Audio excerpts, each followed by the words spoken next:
Welcome to Land Academy. I'm Jack Butala. I'm Jill DeWitt. We show you how to buy real estate for half of what it's worth. And sell it on the internet really fast. We are Jack and Jill, and this is the Jack and Jill Show too. With over 15,000 completed transactions, we're the experts at acquiring property. Of all kinds, not just land. For half price and flipping them for way more. All right, let's get this show started. Jack Butala with Jill DeWitt. Howdy. Welcome to our show today. In this episode, Jill and I talk about the velocity of money. Okay. You are in big trouble right now, mister. I can't even get through the title. Sorry. Go ahead. The velocity of money in cash and term sales. Okay. I was avoiding getting scolded. Oops. I just caught on from yesterday. You said yesterday the next show would not involve math. And this is sounding like math. It is. I'll try to make it interesting. That's the reason that we have you on the show, Joe, so that you can lighten everything up and make it interesting. Because if I just sit here, it's going to be like... Could you imagine? It's going to be like Ferris Bueller. Wah, wah, wah. What would the show be like all by yourself? Anyone? Bueller. All right. We'll make it good. Right. Before we get into this, let's take a question posted by one of our members on the LandInvestors.com online community. It's free. All right. Jim asked, I purchased a property in Archuleta County, Colorado, from a gentleman who acquired it through a tax lien situation. He provided me a warranty deed to convey the property to me and copy of the treasurer's deed, he received when he acquired the property. This is sounding perfect right here. This is a beautiful story so far. Perfect. Yeah. I'm taking care of the filing and conveying the property to me. The question I have to do is, do I need to file the treasurer's deed as well, or only the warranty deed? I thought is just the warranty deed, but I want to check and be sure any help would be appreciated. Go ahead, Joe. And you are correct, Jim, because the treasurer would have already recorded the deed, and if you're not sure, look at it. Make sure there's a date and a page and a stamp from the recorder on the treasurer's deed. And it would be weird if it would be a fluke, freak, weird thing if there wasn't, but I'm sure there was. So the treasurer would have recorded the deed themselves when they conveyed it to this gentleman. And now he's doing, now your deed is the only one that needs to go in. So it's perfect. Here's how a treasurer's deed gets generated. Somebody stops paying their taxes. And in this case, after a while, time goes on, the taxing authority issues a lien on the property that says, hey, we're going to take your property if you don't pay these taxes. And now you have a couple choices.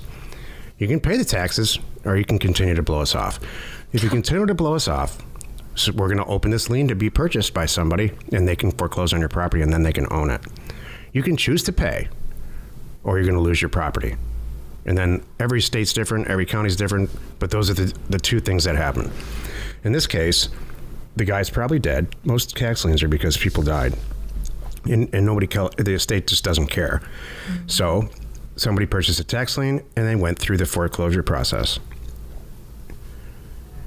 A long time ago, a treasurer would do the deed for you. They would literally go through the whole process in the foreclosure. It's called an administrative foreclosure, and they would issue you the deed when they're done. They would put notices in the newspaper and the whole thing. And at the end of that, they issue a deed from the treasurer. That's why it's called a treasurer's deed. Really, in effect, what they did was quiet title the property for you for very little money. They don't do that much anymore because it's too expensive, and the lawyers caught on and found out that it exposes them, and there's all kinds of issues. So now you have to do it yourself. But the end result is the same. You own a piece of property for a fraction of what that's worth a ton more than you paid. Mm-hmm. So Jill's right. You only ever record. There's only ever one vesting deed. Mm-hmm. If you have multiple vesting deeds on a property, run away. Right. The only time you have more than one is if you bought it and then you're selling it right after that, and right. You would put a note on there. Hey, here, recorder, please record this one first. Thank you. And now record this one second. Thank you. So, and that's why. I bought it, I owned it for 5 minutes, and that's because I already sold it. So there's what's called a chain of title, and it's exactly what the name implies, right? One link per owner. Right. So picture a bike chain. Every link is an owner. And at the end, you're the last guy who owns the property. And then eventually you sell it, and there's another link in the chain. That's very deep, Jack. You like that? I do like that. I should write a book. There you go. Maybe. If you have a question or you'd like to harass me like Jill does, reach out to me on LandInvestors.com. Today's topic, the velocity of money in cash and term sales.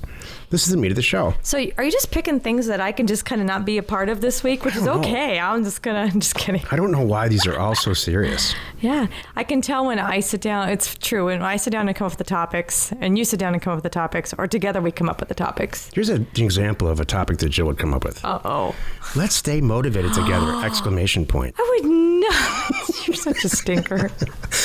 What would you like to talk about? No, but I did do something. I did do something along those lines today. Remember, because you and I were having a discussion, and you said, Jill, this is how I want this to end today. And I looked at you and I said, Jack, don't think I'm not Dale Carnegieing this situation right now. And you said, got it. Oh yeah, you were giving somebody the business. Well, no, I was letting them. I was telling them. I was turning it around, so I was getting what I wanted in the end, but it looked like their idea. Doesn't it sound like a blast to be married to Jill?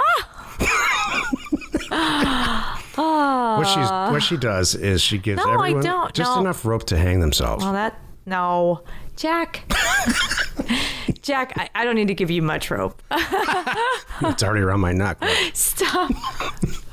All right. So what are we talking about? The velocity of money in cash and terms sales. Okay. So we talked about the velocity of money yesterday. If you have $1,000 or $100,000 and you keep turning it really fast, the faster you turn it, the more money you're going to make. The constant is time. So if you start with $100,000 and you have a 12-month period, if you turn it once a month and make 20%, I'm not going to do the math on that. You're going to end up with a bunch more money at the end than you started. So $100,000, 12 months, and you turn it one time a month, make 20%. What if you turned it the same percentage, but you turned it once a week? All right, it's way more money. That's the velocity of money. And what I just described was a cash sale. You buy it for 100, you sell it for 120, and as fast as you can, over and over and over again. With terms, they're way more profitable, but they're harder to manage, and it takes a tremendous amount of money to make a terms sale operation work. Here, in the same example, you take $100,000 and you buy a piece of property and you sell it for $50,000 down and $1,000 a month for 25 years. Sounds like a mortgage, right? This is what mortgage actuaries and mortgage math people sit around and do this stuff all day. And so while you make ROI percentage, like we talked about yesterday, is way higher, the velocity of using that money is much lower. So that's my whole point. I mean, so the result of this is, let's just talk reality now. At some point, everybody in our group and everybody who's an investor of any kind, you decide if you're cash or terms people. Mm-hmm. Jill and I never even had this discussion. We're cash people. Right.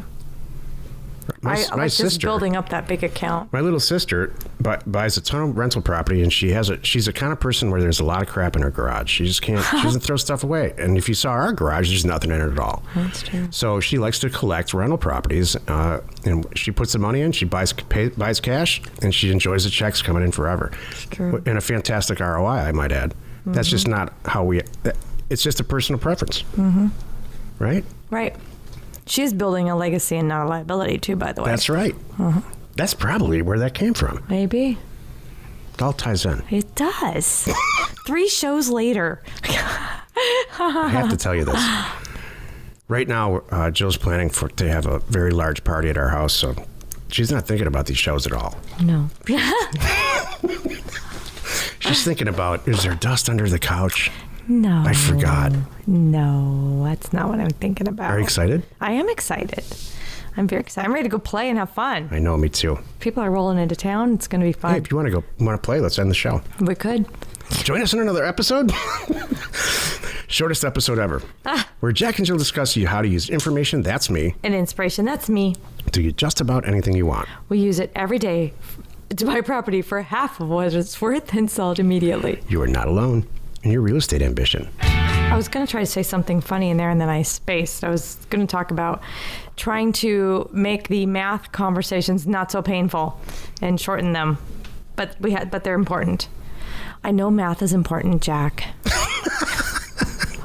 I know I have to eat my vegetables, Mom. I know that. I promise I will be there. Information and inspiration to buy undervalued property. We are Jack and Jill, and this was the Cash Flow from Land Show. We are the experts at acquiring property of all kinds, not just land, for half price, just so we can flip it for way more. And really fast. Thanks for listening. You are not alone in your real estate ambition.